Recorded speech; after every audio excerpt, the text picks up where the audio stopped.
Hi everyone and welcome back to our channel. Today I'm going to be showing you how to dye sublimate our MDF coasters using a flat heat press. This is a great gift to make for Mother's Day or birthdays. On screen now is a list of items that you'll need to complete this project. Step 1, download the free Square MDF Sublimation Coasters template from our website, which is available after purchase. Then create your design and export it with a transparent background and print mirrored using sublimation ink and paper.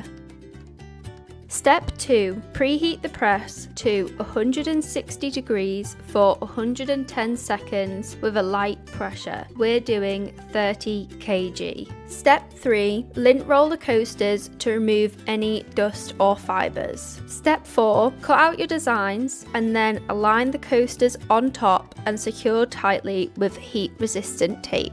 Step 5. Place the coasters in the press between two Teflon sheets with the design on top and start the timer. Step 6. Using heat protective gloves, remove the coasters and allow to cool completely. Step 7. Carefully peel off the tape and they're finished. They're ready to use. Thank you so much for tuning in. This tutorial just shows you how quick, simple and easy it is to dye sublimate some MDF coasters. If you found this helpful, give it a like and tell us what you'd like to see sublimated next. Follow us on social media for more sublimation tips and ideas, and we'll see you in the next video.